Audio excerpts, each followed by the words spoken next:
Bienvenido al canal de la Primera Iglesia Bautista de San Salvador.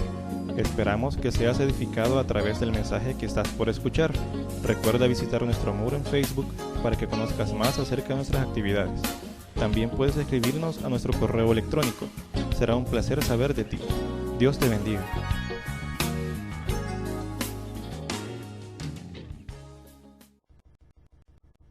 Hermanos, hermanas, les he repetido en varias ocasiones que nuestro Señor y Salvador Jesucristo no tenía ningún interés en construir templos.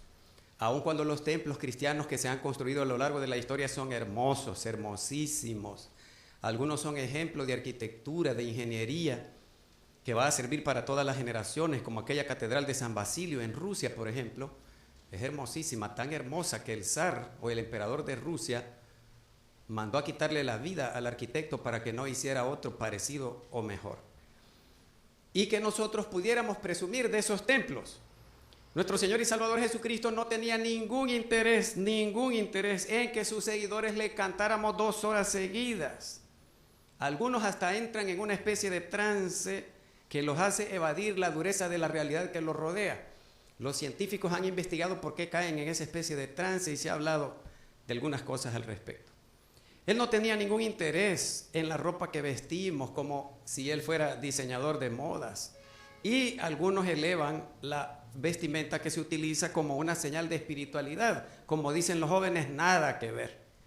Él no tenía ningún interés en que hiciéramos vigilias. Es decir, que nos quedáramos despiertos toda la noche orando, cantando, leyendo su palabra, predicando. Peor todavía cuando se hacen creyendo que le torcemos el brazo a Dios y le duele tanto hasta que le arrancamos una bendición del otro brazo. Porque todas las bendiciones de Dios son por su gracia, por su amor y por su misericordia. Nunca ha habido ni habrá, aparte de Jesucristo, ser humano alguno que haga un mérito delante de Dios como para que Dios le deba una bendición. Dios no tiene ningún interés en que hagamos ayuno, en la misma línea del pensamiento equivocado de la vigilia que ya mencionamos, ni en sacrificios de otro tipo como orar de rodillas hasta 8 horas seguidas hasta que se nos hagan callos. Nuestro Señor y Salvador Jesucristo no tenía ningún interés en hacer milagros, los hacía, pero hoy, por más sorprendentes que sean, y en algunas ocasiones hasta logren el cambio de la conducta de la persona, en muchos casos que yo conozco personalmente, ni siquiera obran el cambio de conducta o la conversión de una persona, ni del favorecido con el milagro, ni el de sus familiares. Nuestro Señor y Salvador Jesucristo no vino al planeta Tierra a expulsar demonios, cosa que ya está en otro nivel, y yo me sorprendo cómo ocurren estas cosas, inexplicables para la ciencia médica. Tampoco vino única y exclusivamente a sanar enfermos y que hagamos de ese don de sanidad como el sumo bien al que podemos aspirar en el cristianismo, aun cuando a mí me gustaría mucho tener el don de sanidad y ponerle las manos a las personas y que sanaran, porque la atención de la salud en nuestro país es muy mala, hasta pésima pudiera ser calificada, y resultan favorecidos muchos porque se detiene el avance de la enfermedad que conduce a la muerte, y la muerte es enemiga de Dios, derrotada ya en la cruz del Monte Calvario por nuestro Señor y Salvador Jesucristo. Él tampoco tiene interés en que nosotros tengamos cultazos, dice la gente. Eso no fue un culto, eso fue un cultazo, inspirador para el espíritu, motivador, relajador, aumentador de la autoestima, o de positivismo para enfrentar el mundo dominado y orientado por el pecado. Ni en que nosotros seamos bautizados por el Espíritu Santo. ¿Cómo nos molestan a nosotros los bautistas que no creemos en el Espíritu y sus dones? Por supuesto que sí, está escrito en la Biblia, y la Biblia es nuestra única norma de fe y práctica, pero no es eso el sumo bien al que puede aspirarse en la vida, ni el hablar en lenguas, por ejemplo, como algunos identifican que es la señal para saber que uno fue bautizado por el Espíritu Santo. En sus palabras lo digo. Ni en que tuviéramos templos llenos de miembros. Hay una preocupación por el número, por la cantidad que yo tengo y me pesa sobre los hombros, pero no es eso el objetivo de la iglesia. El número de bautizados que a veces ni convertidos son, de acuerdo a las enseñanzas y prácticas de nuestro Señor Jesús. Ni que tuviéramos periódicos, ni estaciones de radio, ni televisión, a pesar que son un medio excelente para la proclamación del Evangelio del Reino de Dios, y que de segurito el apóstol Pablo los utilizaría hoy. Y hay gente a la que le hace falta para oír un poco más y aprender mejor lo que se dijo. Porque mis sermones no le gustan a nadie, ni a mí. Pero de repente aparece alguien que me dice: pastor, qué gran sermón, véndame el disco. ¿Cuál disco?, le dije yo. Tengo uno de los Rolling Stones. No, me dice, el disco del sermón. No, es que no lo grabamos, le digo yo. La gente piensa. O me dice, pastor, ¿en cuál radio programan sus predicaciones? Me dijeron una vez en un pueblo. No, le digo yo, en ninguna. Ese no es el objetivo de la Iglesia de Cristo. Ni que tuviéramos poder económico. Cuenta de millones en el banco. Hay una iglesia, bueno, no podemos hablar de las otras iglesias, pero hay iglesias que tienen millones de dólares y después se pierden. El pastor se los gasta o algunos de los hermanos o hermanas de la iglesia. Nuestro Señor Jesucristo no tenía ningún interés en que tuviéramos poder político, que yo me fotografié con los políticos, están de moda y yo a la par de ellos como que asumo por ósmosis el poder que ellos tienen. O militar, aquí van tantos militares, tengo un conecte con un coronel o un general, para que tengamos favores a cambio de ellos. No. Hay un pastor, hay un pastor, iba a decir el nombre, que se compró un jet y publicó en su red social. Por fin se terminaron las horas largas en los aeropuertos y el aburrimiento del aeropuerto y no sé qué más cosas. Y un periodista de un periódico de aquí del Salvador le publicó un artículo comenzando a decir, miren los pastores como son. Y él escribió al final, ya vendrá el yate o el tren bala, pero él lo hizo como broma, yo así lo entendí. Pero este periodista como que le contaron o no había leído bien o no había entendido bien la intención y dijo que ya se iba a comprar un yate y que los pastores evangélicos, que somos ladrones, y arremetió contra el pobre. Y aquel le contestó desde los Estados Unidos, era broma. Lo criticó por eso al periodista salvadoreño, que no indagó bien sobre eso. Pero sobre el poder económico de las iglesias, hermanos, hermanas, baste recordar las palabras de nuestro Señor y Salvador Jesucristo en Mateo capítulo 8, versículo 20. A un escriba que quería convertirse en su seguidor, te seguiré donde quiera que vayas. Y el Señor Jesús le contestó, las zorras tienen guaridas y las aves del cielo nidos, mas el Hijo del Hombre, que él se llamaba a sí mismo así, no tiene dónde recostar la cabeza. Y como muchos, en nombre de este que confiesan como su Señor, ahora son millonarios o archimillonarios. Hay una contradicción tan terrible y espantosa. Nuestro Señor y Salvador Jesucristo no tenía ningún interés en que cumpliéramos al pie de la letra el conjunto de leyes escritas por nosotros mismos, inventadas por nosotros mismos, y lo peor de todo es que las presentamos como si hubieran venido de Dios mismo. Todo esto que he mencionado, así a vuelo de pájaro, por encimita, hermanos, hermanas, y muchas cosas más que no menciono por falta de tiempo, ocupa un lugar muy importante para los seguidores de Cristo hoy, pero no para el Señor que confiesan como tal. El mensaje central de nuestro Señor y Salvador Jesucristo hace que todas estas cosas a las que le damos importancia se conviertan en secundarias, en vanas, en bofas, sin peso, pasajeras, de menor importancia en la escala de valores que tiene el cristianismo. Lo más importante para nuestro Señor y Salvador Jesucristo, en donde tenía puesto todo su interés, es en que nuestras relaciones humanas fueran correctas, no correctas según yo, según Él y el Padre Celestial. Que uno se relacione de manera correcta con los demás.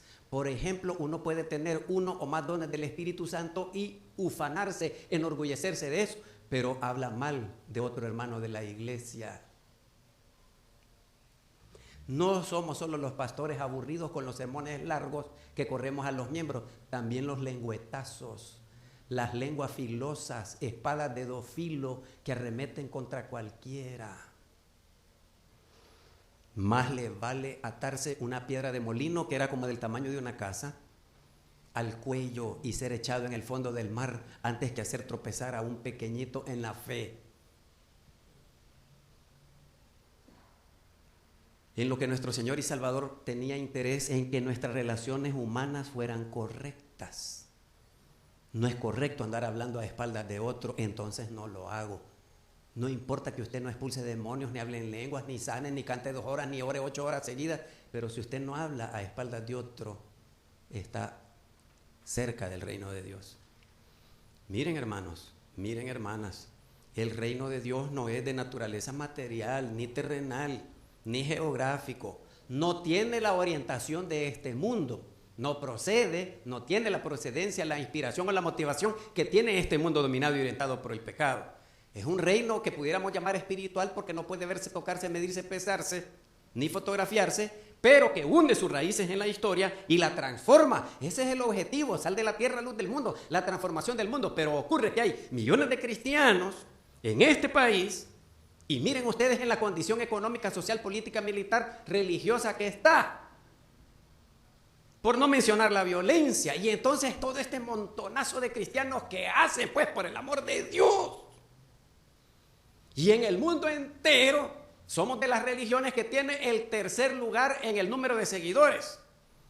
¿Y dónde se mira la transformación del mundo? Toda la gente dice, es del diablo. Ha habido críticos de la Iglesia de Cristo por estas malas prácticas que no hemos entendido cuál era el mensaje central de nuestro Señor Jesucristo, que han hecho, por ejemplo, a Friedrich Nietzsche decir, la Iglesia es el mismo anticristo. La Iglesia que confiesa el señorío de Cristo es la que más lo niega con su conducta, porque sus relaciones no son correctas de acuerdo a la voluntad de Dios y del Hijo Jesucristo. Dicho de otra forma, hermanos, hermanas, el reino de Dios es un ambiente, es un estilo de vida, es una forma de ser, es una forma de pensar que tiene que cambiar, que convertirse, es una forma de sentir respecto de los demás que tiene que convertirse, es una forma de actuar que tiene que convertirse de acuerdo a la voluntad de Dios. De eso se trata el reino de Dios, de ser obediente, de practicar aquello que en el reino tiene mucho valor, como el amor ágape, del cual les hablé en la última ocasión, el perdón. Toda la gente dice, empecemos ya el culto, hermanos, porque donde están 2 o 3, ahí está Cristo. Mentira. Puede haber 10,000 que no se han reconciliado y que no se han perdonado. Allí no está Cristo, hombre. Ni por cerca, ni lo dejan entrar. Donde hay 2 o 3 que se han perdonado, allí está Cristo en medio de ellos. Ve, se mira, se vive, se siente, se practica el perdón. Allí está el reino, en 3 personas, no en 10,000. Que se relacionan mal entre ellos, que son odiosos y rencorosos. Allí no está, por el amor de Dios, allí no está Cristo. Así lo proclamen, lo publiquen con letras de color neón y todo lo que quieran. Por eso el mundo está tan arruinado, por la falta de acción correcta de la iglesia que confiesa el señorío de Cristo en su vida. Donde hay 2 personas que se enemistaron por cualquier razón, porque uno tiene unas torceduras en la mente desde que era niño. Y se rompe la relación con otra persona, pero si es capaz de restaurarla por obediencia al Señor. Allí está Cristo en esas 2 personas. Hay predicadores que no pueden perdonar ni a su esposa, ni a los hijos, ni a otros pastores. Allí no está Cristo, por más glorioso y exitoso que sea el tipazo y que tenga miles de seguidores. Y publique y lo entrevisten y salga en la radio, la televisión y los periódicos. Allí no está Cristo. No ha aprendido a perdonar, no ha aprendido a reconciliarse. El reino de Dios no existe allí. Así expulse demonios, así haga milagros, así sane, así la sana doctrina la predique y le enseñe. Allí no está Cristo. Ser humilde, dialogar para superar los conflictos. Allí está Cristo. Allí está el reino, donde Dios es el rey y se demuestra porque los súbditos le obedecen. El reino de Dios, entonces, hermanos, hermanas, se crea con nuestro estilo de vida, con nuestra forma de ser, de pensar, de sentir y de actuar. Se produce, se hace realidad, se hace visible cuando sacamos lo que Dios nos puso a todos allá adentro. Ahí lo andamos cargando, pero como no lo vemos, no lo sentimos, no lo sacamos, igual que el cerebro. Como no pesa más que una librita, creo yo que pesa el cerebro, no sé cuántos gramos pesa. Y uno no lo siente, pues siento más pesado este saco yo que lo compré allá en la variedad de Génesis. Pero me lo pongo para que tenga más peso lo que digo, pues, vaya, tiene más peso, el peso del saco. Y ahí lo anda paseando la gente para todos lados, ¿se han fijado ahí? No lo ocupan para pensar que es para lo que Dios nos lo dio. Entonces, como lo andamos adentro, el amor, pero no lo sentimos, algunos ni sabemos que ahí lo tenemos, aún los malos tienen amor allá adentro, solo tienen que sacarlo. A los fariseos les dijo, el reino de Dios está dentro de ustedes. Todos tenemos ese amor, ágape, Dios nos lo puso, nos ha puesto el perdón aquí adentro y hay oportunidades que la vida nos presenta para que lo saquemos y hay que darle gracias a Dios que nos dio oportunidad, porque en la medida que perdonamos, Él nos perdonará.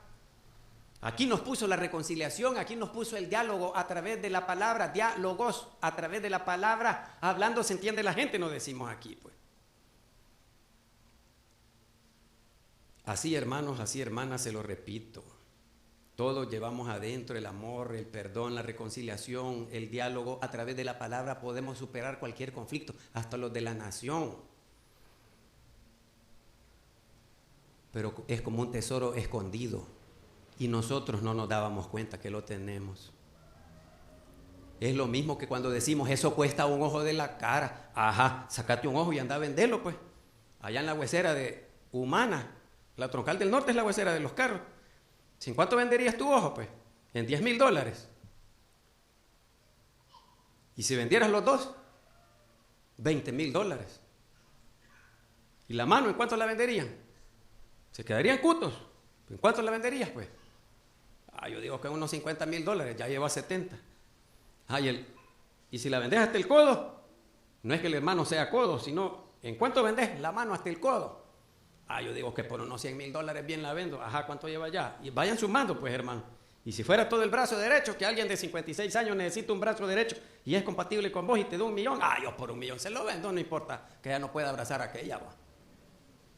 Y los dos brazos, y los pies, y las piernas, ¿en cuánto lo venderían? A alguien que ha nacido sin pies y necesita. ¿Sí? Te das cuenta que sos millonario. Entonces date cuenta que andás el amor, el perdón, el diálogo para superar los conflictos, la humildad, todo lo andás adentro, pero tenés que sacarlo. Como el tesoro escondido. Ahí andan buscando un montón de cosas y adentro lo tienen. La perla del gran precio. Ahí andan buscando que el espíritu, que no se sienten las alabanzas. Ay, hermanos, ay, hermanas, día de ayer vienen para los desobedientes. Nuestro Señor y Salvador Jesucristo, en estos poquitos versículos del capítulo 6 de Mateo que ya leímos, nos afirma a todos los que querramos ser sus seguidores, que revisemos bien, que miremos bien, que analicemos bien, que descompongamos en partes para estudiar bien, que evaluemos bien si queremos ser seguidores del Señor Jesús, cuáles son las motivaciones que tenemos para ser generosos. ¿Cuál es la piedad que vamos a mostrar en público hoy en adelante? Y el Señor Jesús citó 3 ejemplos. La limosna. ¿Qué te motiva a dar limosna? Que es una ayuda a personas pobres, necesitadas. Eso es limosna. Algunos hermanos en la iglesia no dan ofrendas, sino que dan limosna. ¿Qué te motiva a orar en público? ¿Y qué te motiva a ayunar? Estas 3 cosas son visibles cuando ayuno, cuando oro, cuando doy una limosna a los pobres. ¿Sí? ¿Qué te motiva? ¿Algo interno o algo externo? Y los fariseos y los escribas por años, 400, 500 años, no sé cuántos, decían que eso era hacer la justicia de Dios. Y el Señor Jesús dice, revisen bien, si la justicia de ustedes no es mayor que la de los escribas y los fariseos, no entrarán al reino de Dios. Porque los escribas y los fariseos tenían una orientación interna, una motivación externa para dar limosna, para ayunar y para orar. Como los judíos piadosos oraban a las 6 de la mañana, a las 9 de la mañana, a las 12 del mediodía, a las 3 de la tarde, a las 6 de la tarde, 5 oraciones. Los más piadosos oraban a las 9 de la noche, los más piadosos a la medianoche, los más piadosos a las 3 de la madrugada. Así se pasaban todo el día y la noche orando. Pero aquellos cuando ya veían que faltaban 5 para las 12, y no es la canción navideña, se iban al mercado, al parque central, y cuando eran las 12 en punto, se ponían así con las 2 manos en alto, viendo al cielo. Señor, te doy gracias porque no soy gentil, porque no soy mujer. Y así era la oración, no es mentira, está escrita. Y toda la gente se quedaba viendo, caramba, este sí es piadoso, este sí ora, no es impío como yo que no oro. Tenían una motivación externa, ser visto de los demás, para que los demás creyeran que eran piadosos, cuando en realidad no lo eran. Así que el Señor Jesús nos dice, cuidado con esas motivaciones externas que tengas. Si sos seguidor mío, evalúa si tenés motivaciones internas o externas para esos actos piadosos. Estas 3 cosas exigidas por Dios, hermanos, hermanas, no deben ser egocéntricas o que tengan como centro el yo, el propio yo. No deben tener la motivación de practicarlas por satisfacer una necesidad mía, un poco chueca, un poco torcida en la mente, para tener comentarios bonitos de parte de los demás. Hay personas religiosas que hacen y dicen cosas para satisfacer esa orientación externa. Es como cuando ustedes dicen, no, este vestido no me lo pongo porque ¿qué van a decir de mí? Ese que van a decir de mí es más importante que lo que ustedes piensan, sienten y creen. Eso se llama orientación externa. Pero el que tiene orientación interna, como Albert Einstein, por ejemplo, que tenía camisa gris y pantalón gris y zapato gris, al abrir el ropero, vean la foto del ropero de Albert Einstein, había 6 camisas, 6 pantalones y 6 pares de zapatos grises todos. Y cuando le preguntaban, hey, ¿por qué no combinás el gris con el negro? Se ve pura vida, ponete un moradito con ese pantalón gris. Decía, no, decía, en lo que pierdo el tiempo investigando cuál camisa combina con cuál color de pantalón, en eso descubro los agujeros negros del universo. Eso es pérdida de tiempo, decía él. Y hay gente que se pasa una hora, agarra otra y no, de aquí se me enjuta de aquí. Y miren, hermanos, miren, ay. Va. Orientación externa. Le decían a Albert Einstein, allá en Inglaterra fue invitado a dar una conferencia y como andaba el pelo así, talco, era el peinado, el estilo de Albert Einstein era talco, tal como me levanté, así se levantaba y así seguía todo el día. Y le dijo una de esas que hoy los políticos han contratado una mujer y un hombre, y bien las noticias de esta semana, para la imagen, cómo mejorar la imagen.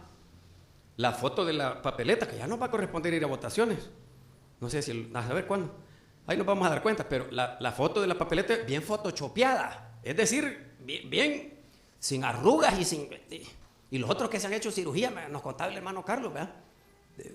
Los políticos, la imagen. Y han contratado, les pagan miles. Ojalá me hubieran contratado a mí. Les pagan miles para que les digan cómo proyectar su imagen, cómo dar la mano, cómo abrazar, cómo hablar. Y han contratado profesionales para eso.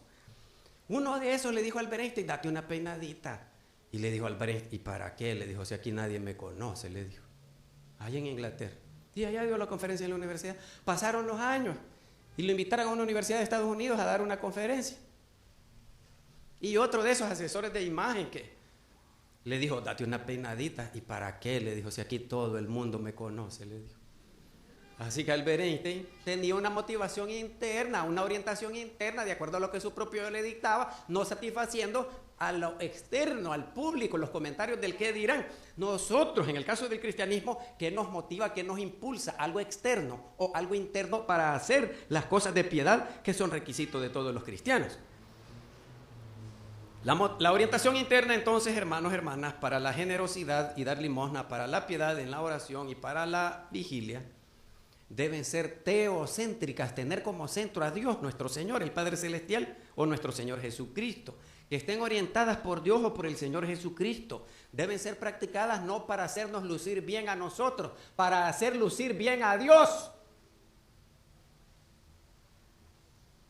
Cuando nosotros en la iglesia nos amamos, la gente dirá, mírenlos cuántos se aman.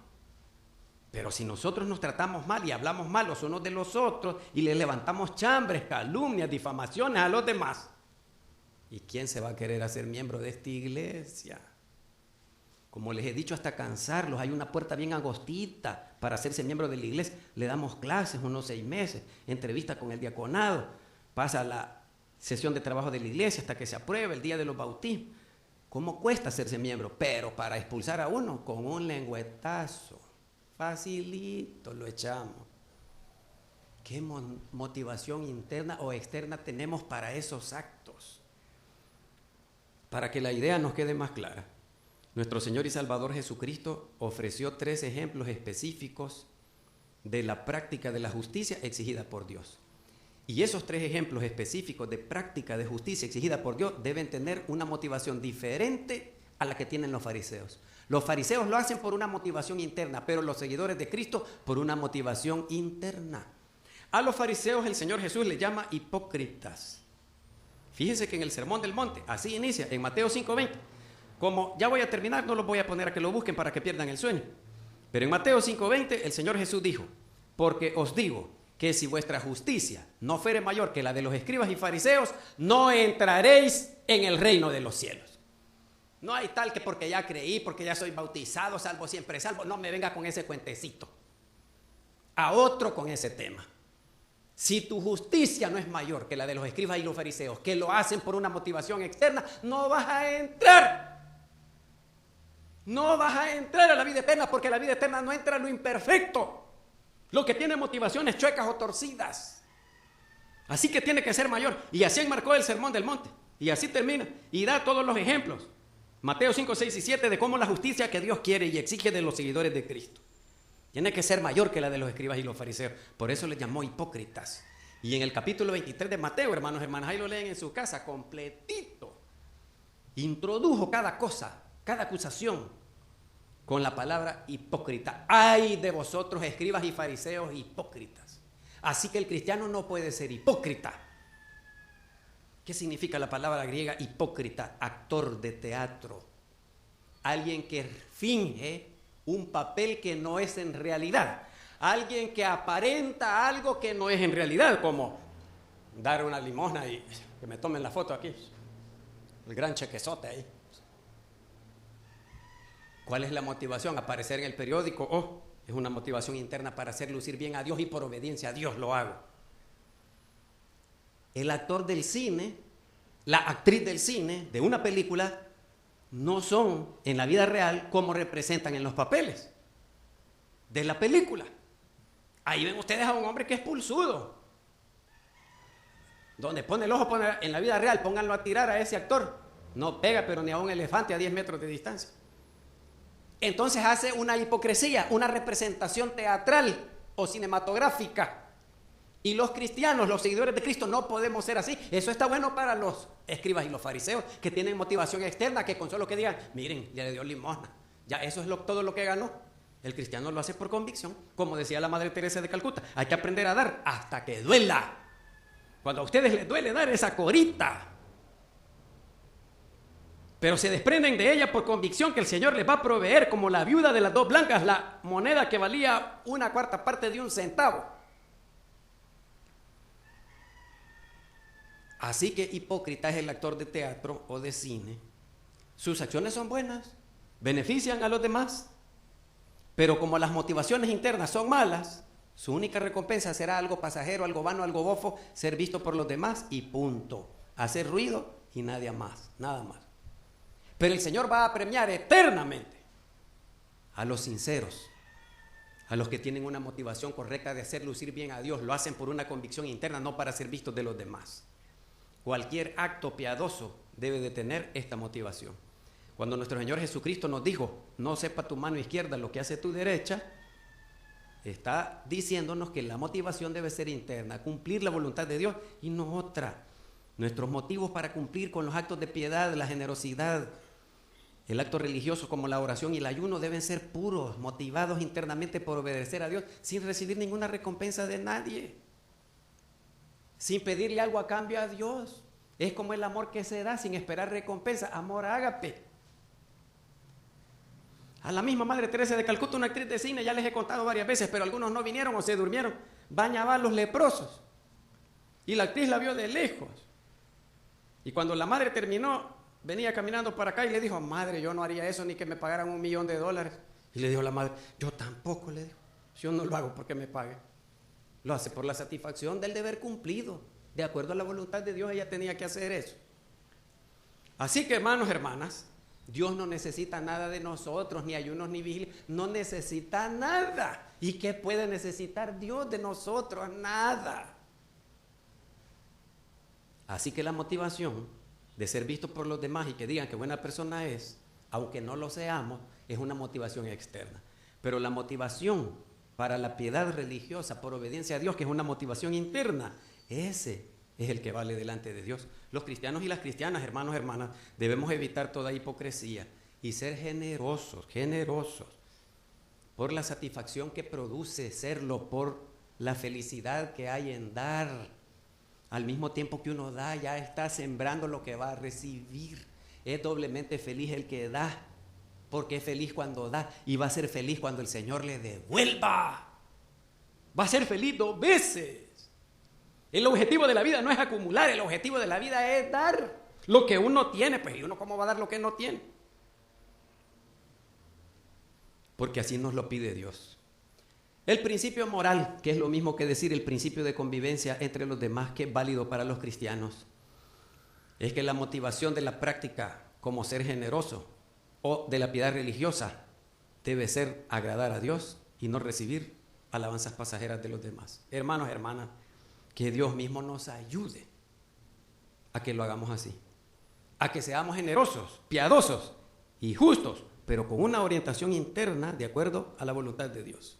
Te damos gracias, Señor, por tu palabra escrita. ¿Qué sería de nosotros si no la tuviéramos? Gracias por tu Espíritu Santo que la inspiró.